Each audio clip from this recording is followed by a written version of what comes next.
Alors, bonjour, vidéo de correction d'exercice pour les quatrièmes. Donc, correction, nous en sommes donc à la proportionnalité sur les pourcentages. Donc, dans un premier temps, je vous ai donné 4 exercices qui vont consister à calculer soit un pourcentage, soit à appliquer un pourcentage sur une quantité. Nous verrons donc par la suite comment calculer un taux, c'est-à-dire appliquer un pourcentage pour calculer une augmentation ou pour calculer une réduction. Donc là, c'est vraiment 4 choses à différencier. Dans un premier temps, donc ici, on nous propose donc un petit peu de géographie, puisque on nous parle de la France avec son nombre de kilomètres de côte. Donc ici, 3427 km de côte avec la mer et 2889 km de frontières terrestres. On nous demande donc de calculer le pourcentage que représente la longueur des côtes par rapport au périmètre de la France, donc c'est-à-dire par rapport au total.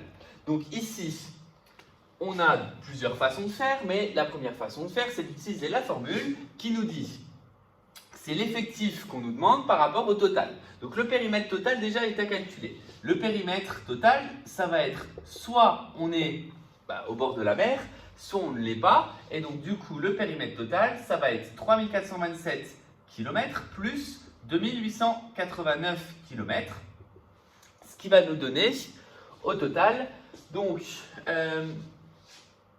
16, je retiens 1, 9 et 2, 11, je retiens 1, ensuite 8, donc 9, 12, 13, et si je ne me trompe pas, ça fait 6316 km au total.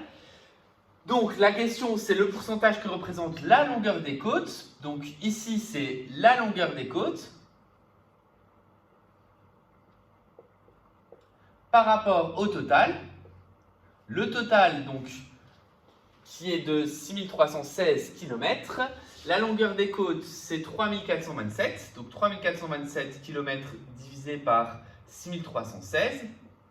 Ça, c'est une fraction. Donc ça, c'est la proportion. Maintenant, si cette proportion, je l'avais en pourcentage, je me pose la question par rapport à 100. Ça fait combien sur 100? Pour ça, soit j'utilise un petit tableau ici pour retrouver la valeur, ou alors je vous l'ai expliqué dans le cours. Il suffit de calculer la valeur ici, alors décimale approchée, et ensuite le multiplier par 100 pour l'avoir en pourcentage. Mais la multiplication par 100, évidemment, ce n'est pas utile de la noter, puisque à partir du moment où on marque en pourcentage, le résultat est sur 100. Donc ici, 3427, alors je vais déjà vérifier le premier calcul, plus 2889, est-ce que ça fait bien ça? 6316, oui c'est bien ça. Donc 3427, le tout sur 6316, ça nous donne environ, oh là là là là, quel mauvais pourcentage, ça nous donne, cette fraction-là, si je mets entre parenthèses ça nous donne environ 0,54, donc puisque ça arrondit à l'unité près. Donc ça, c'est 0,54 unième. Ce qui revient à dire sur 100, du coup, pour l'avoir en pourcentage, je veux le savoir sur 100, donc je multiplie au numérateur et au dénominateur par 100, ce qui revient environ à dire environ 54%.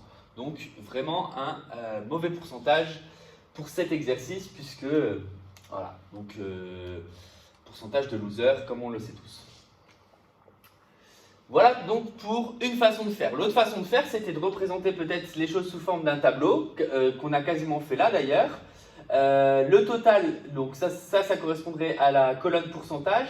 Pourcentage, le 100% représente le total, c'est-à-dire 6316. On se pose la question quel est le pourcentage qui correspond du coup à la longueur des côtes. Et donc, en mettant ça sous forme d'un tableau, on aurait retrouvé exactement la même chose. Ici, c'est l'exercice dans le sens inverse, toujours un petit peu de géographie. Donc, pour faire une petite dédicace à mes collègues d'histoire géo. Donc, les océans recouvrent environ 70% de la surface de la Terre. Donc, 70% c'est les océans, ce qui signifie que 30% ça représente du coup surface terrestre. La superficie des océans est de 360,5 millions de kilomètres carrés et on veut estimer la surface totale de la Terre. Pour ça, je vais vraiment représenter les choses sous forme d'un tableau. Encore une fois, c'est une façon de faire. puisque là on me donne des pourcentages et on ne me donne pas forcément tout dans le bon ordre. Donc ici, toujours pourcentage, et là c'est superficie. Donc superficie en kilomètres carrés. On me dit que 70% ça correspond aux océans, et on me dit que la superficie des océans, donc on me la donne, c'est de 360,5 millions. Et moi, ce que je veux savoir, du coup, c'est le pourcentage total de la superficie terrestre, c'est-à-dire les 100% qu'il y a là. Donc là, ce que vous pouviez faire, c'était calculer si 70% correspond à 360,5, calculer les 30% pour du coup les ajouter ensuite et arriver à 100%. Mais là, tout simplement, je cherche à savoir 100%, à combien ça correspond. Je vais du coup poser x ici et faire mon petit produit en croix. Ou alors, je pourrais très bien imaginer calculer le coefficient de proportionnalité. Mais dans tous les cas, ce produit en croix va vérifier. Le produit bleu est égal au produit rouge. Alors, je rappelle que le sens de l'égalité du produit en croix, c'est qu'on a égalité, ça fois ça doit être égal à ça fois ça, c'est-à-dire 70 fois x en bleu, qui est égal à 100 fois 360,5, ce qui revient à dire directement, si vous êtes capable de le faire en une opération, pourquoi pas, que x est égal à 100 fois 360,5, c'est-à-dire le produit des deux connus, divisé par le produit qui est tout seul, avec le nombre qui est tout seul sur la ligne des inconnus, donc ça veut dire divisé par 70. Ce qui revient donc à dire que ça fait 100 fois 360,5 divisé par 70, ce qui revient exactement à 515 millions de kilomètres carrés. D'ailleurs, oui, petite rectification, c'est superficie en millions de kilomètres carrés et pas juste en kilomètres carrés. Évidemment, si on veut marquer, on peut marquer 360 millions. Et donc, du coup, rajouter tous les zéros nécessaires. Dans tous les cas, ici, on trouve 515 millions de kilomètres carrés pour ce pourcentage. Voilà pour ces deux premiers exercices. Les suivants, où on va donc cette fois-ci calculer des pourcentages de quantité.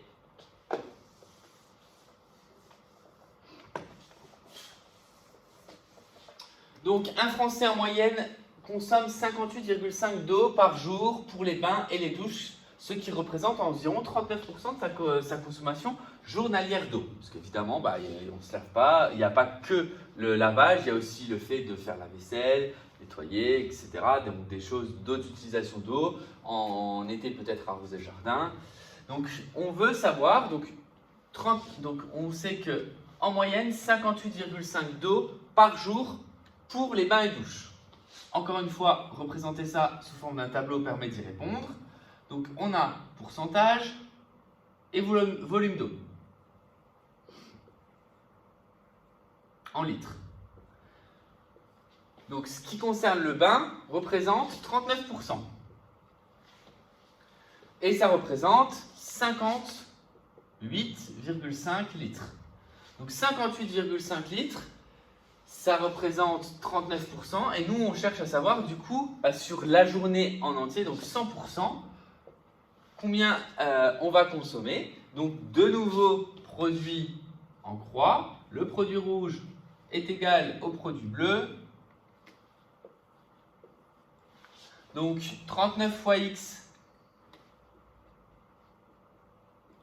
est égal à 58,5 fois 100, ce qui revient à dire que x est égal à 58,5 fois 100, le tout divisé par 39, ce qui va nous donner donc 58,5 fois 100 divisé par 39, ce qui va donner 150. Donc la consommation est de 150 litres par jour. Donc sur ces 150 litres, cela représente du coup, on va utiliser 58,5 pour ce qui concerne douche et bain. Pour le 39, on réalise un sondage auprès de 500 jeunes. Et ça indique que 62% des jeunes interrogés disposent d'un smartphone. Donc là, cette fois-ci, on a le pourcentage total de la quantité. C'est-à-dire que là, on va appliquer ce qu'on a vu dans le cours, pourcentage d'une quantité. Jusqu'à présent, on n'avait pas le total et on cherchait à calculer le total. Vous voyez que du coup, ce qui marche vraiment très bien en termes de pourcentage, c'est vraiment les tableaux. Là, on va voir aussi qu'on va pouvoir réaliser les choses sous forme de tableau.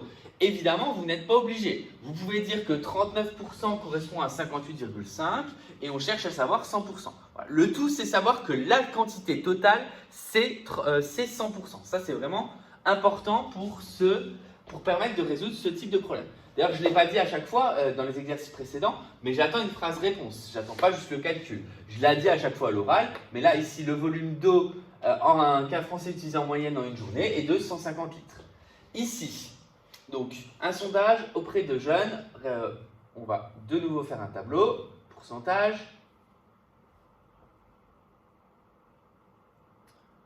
Donc, 62%. Et du coup, là, c'est la population. Donc, il y a 500 personnes interrogées. Ça va correspondre à 100%. Et 62, justement, on cherche à savoir combien.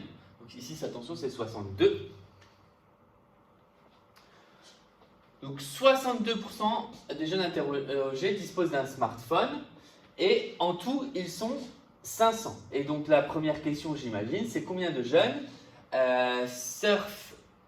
Donc, et parmi eux, 30% surfent sur leur téléphone portable au moins une fois par jour. Donc ici, première chose, on va déjà calculer la population de jeunes qui ont un smartphone. Parce que forcément, il va falloir ensuite calculer encore 30% de cette population. Comme ça, ça va me permettre de mêler deux choses. Première chose, calculer un pourcentage d'une quantité à l'aide d'un tableau. Donc là, j'ai 62% que je vais calculer à l'aide du tableau. Et une fois que j'aurai cette population-là, je vais encore appliquer les 30%. Et pour changer de méthode, je n'utiliserai pas de tableau. Donc ici, pour le trouver, clairement, le tableau est vraiment simple parce que je constate que pour passer de là à là, il faut faire x5. Si on ne le constate pas, évidemment, le produit en croix, d'autres façons sont faisables. Mais là, pour passer de 100% à 500, on constate qu'il suffit de faire x5. Donc là, il suffit de calculer 62 x 5. 62 x 5, ça fait 310. Donc là, première chose, c'est dire que 310 jeunes possèdent un smartphone.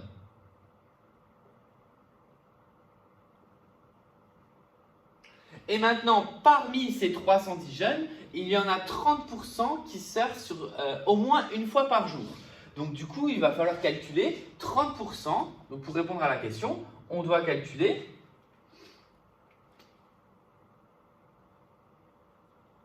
30% de 310 jeunes. Alors là, clairement, on pourrait même y aller sans tableau, sans calcul, uniquement de tête.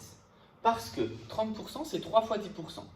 10%, clairement, dans le cadre de 310 jeunes, c'est facile à trouver. 10%, c'est 31 jeunes. Et donc, du coup, 20%, c'est le double, 30%, c'est le triple. Donc, cela revient à calculer 30 sur 100 multiplié par 310. Ce qui revient donc à dire... Alors, plusieurs façons de faire. Soit je calcule 30 fois 310 divisé par 100, soit je calcule 310 divisé par 100 et le tout fois 30. Dans tous les cas, la réponse va donc être 93. Donc, ce qui représente 93 jeunes. Donc, 93 jeunes au total surfent au moins une fois par jour sur leur téléphone. Évidemment, si on devait calculer ça maintenant, en période en plus de confinement, je pense que sur les 310, il y en aurait 308. En tout cas, il y aurait quasiment 100%. Et donc, du coup, on se pose la question maintenant, ces 93 jeunes, combien représentent-ils par rapport au total? Parce qu'on a dit que ça représentait 30% de ceux qui avaient un smartphone. Mais combien ça représente par rapport à l'ensemble des 500 jeunes, bah là c'est un pourcentage à calculer. Pour calculer donc ce pourcentage donc dans la question B,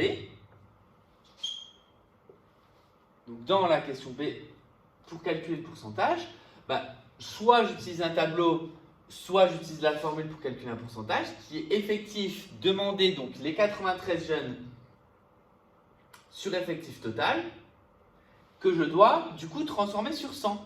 Mais pour transformer ça sur 100, bah, il suffit juste, j'ai une fraction sur 500. Si je la veux sur 100, il suffit juste que je divise par 5. Et là, je vous montre au final que sur certains cas de figure, calculer un pourcentage revient à faire un travail sur les fractions. Parce que je suis censé diviser 500, je vais marquer l'opération, 500 divisé par 5. Mais pour conserver l'égalité de fractions, comme on l'a vu, il faut aussi que je calcule 93 divisé par 5. Ce qui représente 93 divisé par 5, donc ça va nous donner donc 100 en dessous. Et 93 divisé par 5, alors je ne sais plus si je vous ai déjà expliqué la technique pour diviser par 5 facilement de tête. On fait x2 et ensuite on divise par 10. Ou alors on multiplie par, on divise d'abord par 10 et ensuite on fait x2. Là clairement je vais d'abord diviser par 10 parce que 93 divisé par 10 c'est facile, ça fait 9,3 et x2 ça va donc donner 18,6. Ainsi, ça revient à dire 18,6%. Donc cela représente, donc 18, dans cet exercice qui est bien loin de la réalité, il me semble en tout cas, 18,6% des jeunes surfent sur leur portable au moins une fois par jour, donc des jeunes des 500 jeunes interrogés. Alors peut-être qu'ils parlent de l'école primaire, en tout cas on est bien loin des sondages, des résultats qu'on pourrait obtenir au collège. Voilà pour ces exercices. Donc ce que je veux que vous reteniez de ces 4 exercices, c'est comment un peu manipuler de façon simple les pourcentages. Donc vous voyez que je suis quand même encore beaucoup passé par des tableaux. Donc manipuler des pourcentages, c'est calculer un pourcentage d'une quantité. Si je connais le total, comme ici, je savais qu'il y avait 310 jeunes, je calcule 30% de 310 jeunes en faisant la multiplication ou à l'aide d'un tableau. 62% de 500 personnes, ça représente combien? Donc là, calculer un pourcentage d'une quantité comme dans cet exercice. Ou alors, c'est aussi retrouver une quantité totale. Je sais que 70% correspond, comme pour les océans tout à l'heure, 70% représente une certaine superficie. Combien représente le total? Puisque j'ai oublié, je sais 70%, mais j'aimerais savoir 100%. Donc là, clairement, un passage par le tableau, c'est simple, clair, limpide. Et dernière chose à savoir maîtriser, c'est calculer un pourcentage. On vous dit, ben voilà, tant de personnes dans une population vérifient un critère. Cela représente combien de pourcents puisque la population n'est pas sur 100? Et bien là, ça revient à calculer tout simplement effectif divisé par total et à essayer de transformer en pourcentage. En sachant que effectif divisé par total, nous avons vu qu'on peut utiliser la calculatrice pour calculer la fraction, ou alors on peut utiliser un tableau, ou alors on peut utiliser les propriétés sur les fractions. Le gros avantage de la proportionnalité, c'est qu'il ça décuple les façons de faire. Les méthodes ne sont pas forcément identiques. À partir du moment où vous arrivez à le faire, à être clair et surtout à ne pas se contenter d'écrire un calcul, moi je dis ok. Si vous vous contentez uniquement de calcul, parfois vos méthodes peuvent être un petit peu compliquées et on n'est pas dans votre tête. Donc c'est vraiment important d'être capable de les justifier. Et clairement un tableau, pour moi en tout cas, c'est clair. Maintenant, des choses comme par exemple j'ai expliqué tout à l'heure pour calculer 30%, je passe par le calcul de 10%, puis le calcul de 30% s'obtient en faisant x3. Déjà là, ça s'explique un petit peu plus. Donc soyez vigilants à la façon d'expliquer vos calculs. Voilà du coup pour ces 4 exercices à faire sur la proportionnalité.